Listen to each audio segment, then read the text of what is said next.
생소하시죠? 아름다운 집착. 집착이라는 단어는 그렇게 아름다운 단어는 아닌 것 같아요. 그렇죠? 그런데 성경을 보시면은 성경이 집착하는 것이 하나가 있어요.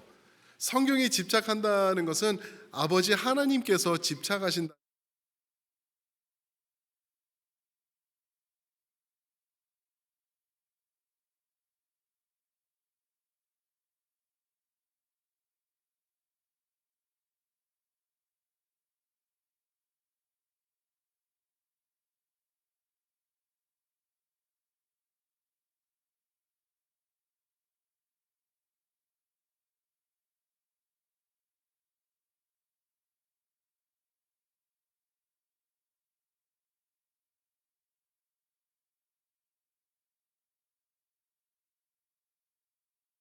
그 나뭇잎보다 좋아서 그런 게 아닌 것 저희가 알죠. 죽음이 없던 완전하던 그런 천국과 같은 에덴 동산에서 가죽옷을 만들었다는 것, 하나님의 손으로 가죽옷을 만들었다는 것은 그 과정에서 이것이 많이 보였을 것이다라는 것을 말하고 있죠. 그러면서 성경을 읽다 보면 계속 지나가면서 제사와 제물 이런 것들이 얘기가 되면서 이것들이 지속되고 있어요. 그러면서 그것은 예수 그리스도의 십자가에서 절정을 이루게 되는 것이죠. 그리고 나중에 요한계시록 19장이죠. 요한계시록 19장에 가면은 성경의 마지막 부분에서 예수님께서 이것이 뿌려진 옷을 입으시면서 다스리시는 그 높으신 위치에 서 계시는 것을 우리에게 그림으로 보여줍니다. 성경이 집착하는 이 아름다운 집착이 무엇인지 한번 대답해 보세요. 큰 소리로. 피. 피 맞습니다. 피 맞아요. 피 맞아요. 성경은 피에 대해서 엄청나게 집착을 하고 있어요. 근데 우리가 아시듯이 피는 그렇게 아름다운 것이 아닌 것을 우리가 알죠. 우리가 뭐 동물의 피를 봐도 우리는 섬뜩하고, 그죠? 남의 피를 봐도 무섭고, 내 피가 보면은 자지러지고, 이게 피인데 성경은 피에다 그렇게 집착을 하고 있어요. 우리 그뿐만 아니라 우리가 그래서 예수 그리스도를 구세주로 믿는 우리도 또한 피에 집착을 하는 것을 볼 수가 있죠. 우리는 피를 찬양합니다. 그죠? 오늘 찬양에서도 그랬고, 그리고 피로 씻는다고 그래요. 피로 우리 자신을 씻는다. 보혈로 씻는다. 그죠? 뿐만 아니라 이제 다음 주가 되면 우리가 성찬식이 있는데 성찬식을 통해서 피를 마십니다. 이게 교회예요. 피에 있어서 굉장히 집착을 하고 있는 우리죠. 그래서 초대교회를 보시면은요, 어떤 기록이 있냐면은 안 믿는 사람들이 교인들을 갖다 오해하는 일들이 많이 있었어요. 그러면서 혐오하기 시작했던 이유 중에 가장 큰 이유가 하나가 있었던데, 그게 뭐냐 하면은 이 사람들은 식인종이라는 거예요. 도대체 저 벽 뒤에서 무슨 일을 하는지 모르는데 들리는 소문에 의하면은 살을 먹는다 그래요. 살을 먹는다고, 서로 살을 찢어서 찢긴 살을 먹는다 그러고요. 그리고 서로 그거로 끝나는 게 아니라 뭐를 마신다고요? 피를 마신대요. 이게 무시무시한 거죠. 드라큘라도 아니고 이 사람들 도대체 뭐야? 이 사람들은 우리 가운데 있으면 안 될 사람들이네 라고 그렇게 단정 지어버리는 오해를 사는 일들이 있었어요. 왜 그렇죠? 무슨 얘기죠? 성찬식을 얘기를 하는데 이것을 통해서 우리가 집착하는 그 아름다운 보혈을 얘기를 하고 있는 것이죠. 그래서 오늘 그 예수님의 보혈을 포커스하기 위해서 오늘 말씀을 이제 히브리서 저자가 얘기를 하고 있는데, 그러기 위해서 제일 먼저 하는 말씀이 뭐냐면 첫 번째로요, 첫 언약의 취약함을 우리에게 선포해주고 있어요. 첫 언약의 취약함. 15절 말씀을 보면은 새 언약의 중보자가 되시고 첫 언약의 취약함에 대해서 또 이렇게 말씀을 하시죠. 첫 언약의 취약함, 이것을 얘기를 할 때 우리가 봐야 되는 게 히브리서를 통해서 보면 잘 드러나고 있어요. 히브리서를 보시면은 예수 그리스도께서 대제사장 되심을 계속해서 반복해주고 있어요. 처음부터 끝까지 그래요. 2장 17절에서 처음 언급이 되죠. 그리고 나서는 13장 11절과 12절에 가서 예수님의 보혈의 피, 대제사장 되심을 다시 마지막 부분에 가서 다시 한번 언급하고 있고요. 이것의 그 보혈의 절정이 됨은, 그리고 예수님의 대제사장 되심은 7장, 8장, 9장에 가서 멜기세덱의 반열을 따라오신 분이시다. 그래서 완전하신 대제사장이십니다 라는 것을 우리에게 말씀해 주고 있어요. 히브리서만 그래요. 신약의 어느 말씀에서도 예수님이 대제사장이다 라는 말씀을 안 하시는데, 히브리서를 통해서 우리에게 아주 명확하게 지속적으로 집착할 정도로까지 말씀하시면서 우리에게 말씀을 해주고 있어요. 왜? Why? 그냥 예수님이 하나님의 아들이시면 그거로 좋은 건데 왜 예수님이 대제사장 되심에 집착을 하면서 그렇게까지 계속 반복하면서 얘기를 하는 걸까요? 그냥 아들이시면 안 되나? 그 이유는 오늘 15절에 보시면은 그 단어가 나오고 있습니다. 15절에 보시면은 예수님을 향해서 말씀하시면서 새 언약의 중보자 되셨다라고 말씀하세요. 중보자, 영어로는 이 중보자가 mediator라고 그래요.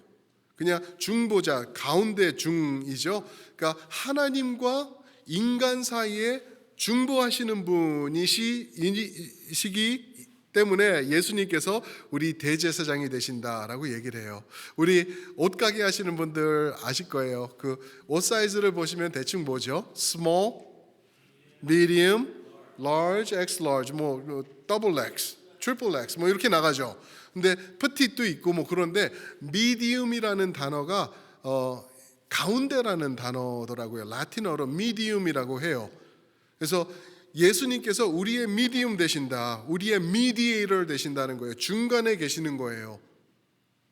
그런데 이전에 있던 대제사장들, 육신을 입고 레위 지파로 우리에게 와서 우리의 대제사장이 되었던, 또 제사장이 되었던 이 사람들을 보면은요, 하나님과 우리 사이의 중보자로 취약했다라는 거예요.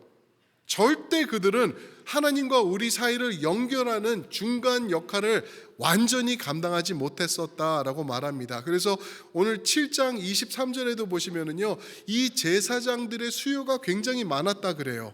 그 이유는 이들이 죽어나가기 때문에 그랬었다. 그래서 백업이 많이 필요했다라는 거죠. 왜 죽는 건지 아시죠? 인간이 왜 죽죠? 나이가 많아서? 병들어서? 그게 죽는 건가요? 아니죠. 로마서 6장 23절에 보면은 죄의 대가는, 죄의 삭은 뭐라고요? 사망이기 때문에 죽는 거예요. 무슨 말이냐면 이 죽어나가는 수많은 수요의 대제사장들과 제사장들은 하나님과 우리 중간 역할을 하는데 부족했다라는 것이죠. 취약하다는 거예요. 그뿐만이 아닙니다. 그들뿐만이 아니라 그들이 이끌던 첫 언약, 15절에서 말하는 그 첫 언약, 구약의 제사의 제도를 말하고 있어요.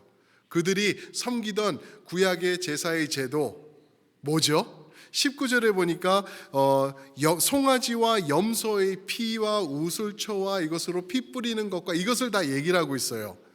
이것이 또한 취약했다라고 우리에게 말씀하고 있는 것입니다. 여러분, 구약의 모습을 우리가 아직도 붙잡고 있으면서 율법을 지키기 위해서 구약을 붙잡으려고 하는 것은 절대로 무지한 것이라는 걸 우리가 알아야 돼요. 구약에 있었던 그 모든 것들은 예수 그리스도를 가르쳐주고 있는 거예요. 그것을 보라는 거예요.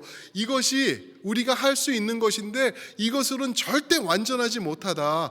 우리가 이것을 하는 이유는 이것들이, 구약의 이 율법들이 그 미래에 올 것을 가르쳐주고 있는 것이다. 그것이 뭔지는 우리가 모르겠지만 그것을 우리가 믿으면서 우리가 이것을 해가는 것이다 라는 것입니다. 그래서 어떤 분들은 그래요. 구약에서는 어떻게 구원을 받나요? 신약 후에는 우리가 예수님을 통해서 구원을 받는 것은 확실한데 구약에서는 어떤 식으로 구원을 받나요? 제사를 통해서? 아니에요. 하나님의 율법을 지키면서? 아니에요. 지킬 수 없거든요. 그런데 율법과 제사가 드러내고 있는 그분을 의지하면서 예수 그리스도, 지금은 여기 안 계시는 앞으로 오실 구원을 이루실 그 구원자를 우리가 바라보면서 구약에서도 구원을 받았던 것, 우리가 깨달을 수 있는 것이죠. 그런데 이 구약의 송아지의 피와 뭐죠? 염소의 피는 우리를 온전하게 깨끗이 할 수 없었다. 무슨 말이죠? 취약했다라고 말을 해요. 이렇게 설명을 드릴 수가 있을 것 같아요. 사랑하는 성도 여러분, 인간은 만물의 뭐라 그러죠? 뭐라고요? 영장이라 그래요. 만물을 다스리는 그러한 지위가 우리에게 주어졌죠. 하나님이 주신 거예요. 하나님이 우리에게 다스리고 번성하라고 주신 거예요. 그래서 인간은 만물의 영장이에요. 근데 인간이 죄를 져요. 그랬을 때 우리가 구약에서 하던 거는 뭐죠? 우리가 다스리는 그 중에 하나인 염소를 가지고 와가지고 피를 흘리게 해서 죽게 해서 그 피로 나를 대신하는 거죠. 나의 죄를. 잘 생각해 보세요. 그게 말이 된다고 생각하십니까? 나의 죄, 만물의 영장의 죄, 이 땅을 다스리라고 하나님이 만드신 나의 죄를 대속하기 위해서 나보다 하등한 동물의 피로 나를 덮어줄 수 있을까요? 없을까요? 도저히 안 되는 거죠. 무슨 말씀인지 아시겠죠? 나의 죄를 씻기는 예수의 피밖에 없네가 그거예요. 동물의 피로는 전혀 나를 커버할 수 없다. 왜? 동물은 나보다 낫기 때문에, 하등하기 때문에. 그래서 만약에 내 죄를 용서하기 위해서는 나보다 크신 분의 피가 필요하다라는 거예요. 그래서 그 크신 분이 오셔서 나를 위해서 대속하시면서 당신의 피를 뿌려주시는 게 필요한데 아직 없다라는 것을 얘기를 하고 있는 것입니다. 그래서 히브리서 10장 1절에 보시면은요, 제사는, 구약의 제사 제도는 온전하지 못하다라고 말씀하고 있어요. 그래서 우리가 기다리는 것은 참된 중보자, 하나님과 우리 가운데 미디움 되시는 분, 미디움 입으시는 분이 아니에요. 미디움 되시는 분, 우리의 중간 역할을 하실 수 있는 완전하신 분, 동물, 나보다 취약한 그 동물의 피 말고 참된 분의 피가 우리에게는 필요하다라고 말하고 있는 것입니다. 그런데 이제 갑자기 16절에 가서 갑자기 말이 바뀌는 듯해요. 16절 제가 한번 읽어볼까요? 16절입니다.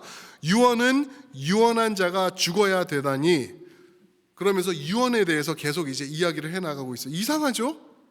15절에서는 새 언약, 첫 언약 이러면서 언약 이야기를 하다가 갑자기 유언 얘기가 나와요. 이거 뭐냐? 이거 어떻게 이해할 수 있나 하면은 이렇게 이해하시면 돼요. 이거 play on words라 그래요. 영어로 보시면 play on words, 말 장난, 또는 한국말로 이걸 찾아보니까 play on words가 동음, 이의, 더 헷갈리시죠? 저도 헷갈려요. 무슨 말인지 몰라요. 뭐 동음, 같은 뭐 이런 건데 결국은 이런 거예요. 예를 들어 볼게요. 한번 예를 들어보세요. 배를 탈 때 배를 먹으면 배탈이 납니다.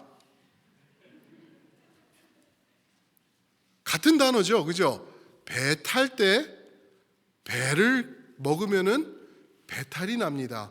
같은 단어인데 세 개의 의미가 다 달라요. 여러분들은 아시잖아요, 그죠? 이런 식으로 말하고 있는 게 오늘 16절에서 유언으로 말하는 거예요. 언약과 유언, 15절에서 말하는 언약과 16절, 17절에서 말하는 유언은 같은 단어예요. 디아테케라고 그래요. 한국 분들은 디다케라고 얘기를 하시더라고요. 디아테케, 그죠? 이것은 언약 그리고 유언으로 같이 쓰여지는 건데 이 공통점이 하나가 있어요. 언약과 유언에 있어서 공통점이 하나가 있는데 그게 뭐냐 하면은 바로 죽음이에요. 죽음. 기억하시나요? 하나님께서 아브라함과 언약을 만드시는 건 아브라함의 그 언약이라고 그러죠. 창세기 15장에 보면은 어떻게 그 언약을 진행하신지 기억하시죠? 그죠? 동물들을 잡아서 어떻게 하죠? 쪼갠다 그래요. 그래서 양쪽으로 쫙 놔둬요. 그리고 이제 저녁이 될 때 하나님이 그 가운데로 불길로 이제 지나가시는 거죠.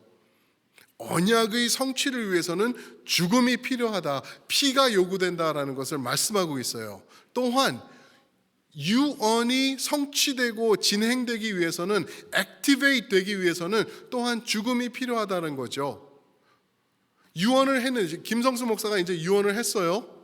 그런데 그 유언이 적용이 되기 위해서는 제가 어떻게 돼야 되죠? 하늘나라 가야 돼요. 죽어야 되는 거예요.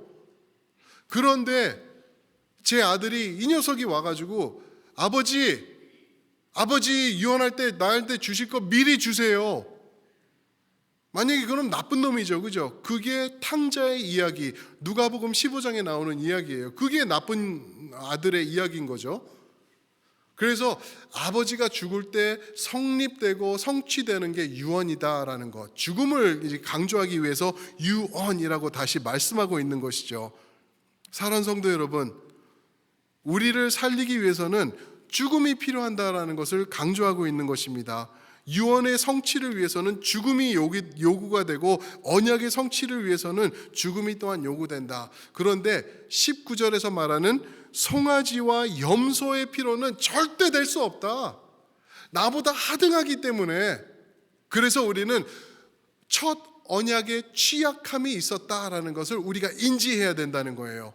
히브리서 기자가 이거를 쓰면서 말하는 거예요. 우리에게는 영원하신 하나님이 주신 율법과 율법의 제사 제도가 있습니다. 이것으로 우리는 구원받을 수 있습니다 라고 외치는 그들에게 말도 안 된다, 그게 아니다, 그것은 그림자일 뿐이다 라고 지금 외치고 있는 말씀이 오늘 말씀이에요. 그러니까 첫 언약의 취약함, 이거는 안 된다라고 말하고 있죠. 그러면 우리에게 필요한 것이 무엇인가? 우리가 어떻게 구원받을 수 있나? 염소와 양의 피가 아니면 우리가 도대체 어떻게 구원받을 수 있나? 그것을 말해주는 게 두 번째 포인트입니다. 바로 새 언약의 완전함이 우리에게 주어질 때 우리는 구원받을 수 있다라는 것입니다. 22절 한번 읽어볼까요? 저와 함께 22절을 함께 읽어보겠습니다. 시작. 율법을 따라 거의 모든 물건이 피로써 정결하게 되나니 피 흘림이 없은즉 사함이 없느니라. 피 흘림이 없은즉 용서함은 있을 수 없느니라 라고 말하고 있는 것이죠. 창세기 3장에서 아까 말씀드린 대로 하나님께서 죄진 아담과 하와를 위해서 어떻게 하시죠? 더 좋은 나뭇잎으로 치마를 만들어 주시지 않으시고 동물의 가죽으로 만드세요. 그들의 그 부끄러움과 죄악된 모습을 덮어주세요.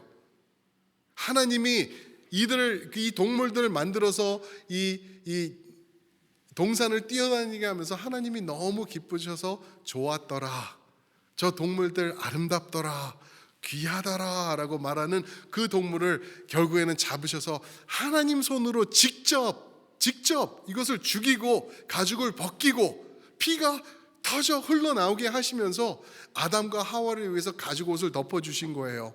절대로 가죽 옷이 오래 갈 거니까 이거 입어야지 10년 20년 입을 수 있으니까가 아닙니다.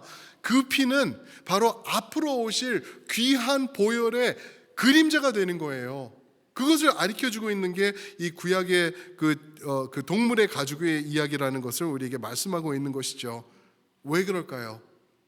피 흘림 없이는 아담과 하와, 또 여러분과 저 우리 모두의 죄 사함은 있을 수 없다, 오늘 22절에서 말하고 있는 것입니다.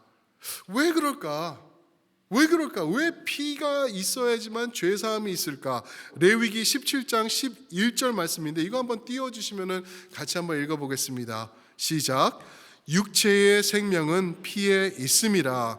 내가 이 피를 너희에게 주어 제단에 뿌려 너희의 생명을 위하여 속죄하게 하였나니 생명이 피에 있으므로 피가 죄를 속하느니라. 아멘. 무엇이 피에 있다고요? 생명이 피에 있대요. 그래서 피를 뿌리게 되는 것은 생명을 버리게 된다라는 것을 말하고 있죠. 그래서 그 수많은 동물들이 죽어나간 것이고요. 죽어나갈 때 그들은 인간의 죄를 용서할 수가 없었던 거예요. 잠시 템포러리로 커버해 줄 수는 있고, 그 커버를 통해서 영원한 단번에 제사 드리는 9장 12절에서 말씀하시는 그 단번의 제사를 가르쳐주고 있는 게 구약의 제사다라고 우리에게 말씀하고 있습니다. 그래서 히브리서 10장 4절 5절 보시면은 이런 말씀이 있습니다. 황소와 염소의 피가 능히 죄를 없이 하지 못함이라. 5절, 그러므로 주께서 세상에 임하실 때에, 크리스마스를 말씀하시죠. 주께서 세상에 임하실 때에 이르시되 하나님이 제사와 예물을 원하지 아니하셨고 오직 나를 위하여 한 몸을 예비하셨도다라고 말씀하십니다. 무슨 말씀이죠? 완전한 피, 성경이 집착하는 피, 그 beautiful obsession, 아름다운 집착, 예수 그리스도의 보혈을 여기에서 말씀해 주고 계시는 것입니다. 근데 우리가 가끔씩 생각할 때 어떤 생각이 드는지 아세요? 우리는 하나님이 나는 용서해 주실 거야. 하나님이 나는 벌하지 않으실 거야 라고 생각을 해요. 왜? 나는 도둑질 많이 안 했어. 몇 번 했어. 그런데 내가 아는 사람이 있는데 그 사람은 아직도 훔쳐. 그런 사람은 안 되는 거지. 근데 나는 도둑질 몇 번 안 하고 이제는 안 해. 거의 안 해. 뭐 그냥 이런 거 교회에서 뭐 조그만 것들, 그리고 일터에서 펜 같은 거 요 정도지 뭐 100불짜리 되는 건 절대 훔치지 않아. 이렇게 우린 상대적으로 우리 자신들을 괜찮다고 하면서 위로를 하는 모습이 있죠. 나는 살인하지 않았어. 한 번도 사람을 죽인 적 없어.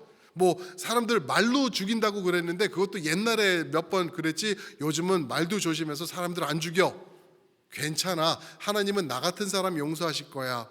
히틀러 같은 사람이 지옥 가야지 마땅하지, 나는 천국 갈 거야. 여러분 그렇게 생각하시나요? 아니요. 큰 착오입니다. 큰 착오예요. 여러분들과 내가 갖고 있는 별거 아닌 죄, 남들이 모르는 죄, 이거 나만 아는 죄, 하나님 그냥 눈 꼭 감아 주실 거야. 좋은 게 좋은 거야. 들어와. 절대 그런 일은 있을 수 없다라는 거예요. 오직 보혈을 통해서만 우리가 천국에 들어갈 수 있다라고 말씀하십니다. 이렇게 볼 수 있을 것 같아요. 김성수 목사는 죄가 요만해요. 요만한 죄가 있어요. 그렇죠? 괜찮아요. 목사니까 이 정도예요. 뭐 이 정도 죄 없는 사람 있으면 손 들어보라 그래. 없어요. 괜찮은 거예요. 그런데 히틀러의 죄를 보니까 이만한 거예요. 그 수많은 사람들을 죽였어요. 김성수 목사의 죄하고는 비교할 수 없이 나쁜 사람이죠. 우리는 이렇게 생각해요. 그러니까 하나님이 나는 이쁘게 봐주실 거야. 나는 너 천국에 넣어주실 거야. 아니요. 이렇게 보실 수가 있을 거예요. 하나님께서 하늘 위에서 내려다 보시면서 이 죄를 보실 때와 이 큰 죄를 보실 때는 그냥 죄로 보이시는 거예요. 높고 낮음이 없어요. 왜요? 이렇게 보시기 때문에. 죄 똑같은 죄예요. 이거 큰 죄다, 이거 작은 죄. 아니요. 죄는 죄예요. 그 죄 때문에 예수님께서 십자가에서 못 박이신 거라고 우리에게 말씀해 주고 계시는 것이죠. 사랑하는 성도 여러분, 여러분 삶 가운데도 보혈의 집착, 그 아름다운 집착이 생기시길 주님의 이름으로 축원드립니다. 보혈뿐이에요. 예수님의 보혈이에요. 구약의 제사의 보혈, 하나님의 말씀을 지키는 그 나의 선행 절대 없어요. 택도 없어요. 오직 예수 그리스도의 십자가의 보혈을 통해서 우리가 하나님 앞에 설 수 있는 것이라고 우리에게 선포해 주고 있는 것입니다. 우리 찬양팀 준비해 주실 때 사랑하는 성도 여러분, 저는 피가 무서워요. 정말 무서워요. 손에 조금만 이렇게 비어가지고 피가 나도 이러다 현기증 나다가 쓰러져서 죽는 거 아닌가? 엄살이 장난이 아니거든요. 피가 무서워서 그래요.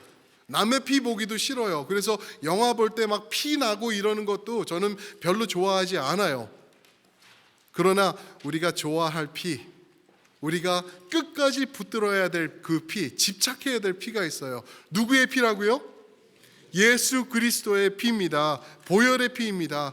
그 피를 우리에게 주시기 위해서 오신 것을 우리는 성탄이라고 말하고 있는 것이죠. 사랑하는 성도 여러분, 그 피는 우리가 영원히 찬양할 거예요.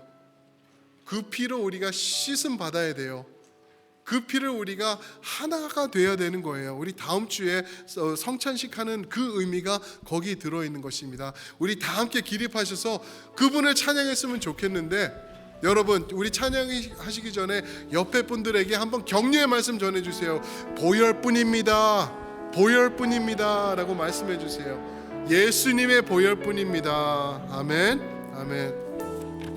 우리 이거를 찬양하는 곡이 있습니다. 6월절 어린 양의 피로 우리 다 함께 찬양하시겠습니다. 6월절 어린 양의 피로 나의 삶의 문이 열렸네. 저 어둠의 권세는 힘이 없네. 주 보혈의 능력으로 원수가 날 정죄할 때 나는 의롭게 설 수 있네. 난 더 이상 정죄함 없네. 나 주. 다시 한번 찬양하시겠습니다. 6월절 어린 양의 6월절 어린 양의 피로 나의 삶의 문이 열렸네. 믿으십니까? 저 어둠의 권세는 힘이 없네. 주 보혈의 능력으로 저 원수를 정죄할 때 나는 의롭습니다. 아멘. 난 더 이상 정죄함 없네. 나 주 보혈 아래 있네. 찬양합니다. 주 보혈 아래 있네. 그 피로 내 죄 사했네. 하나님의 긍휼 날 거룩해 하시었네. 예수의 보혈 주 보혈 아래 있네. 난 원수의 어떠한 공격에도 더 이상 넘어지지 않네.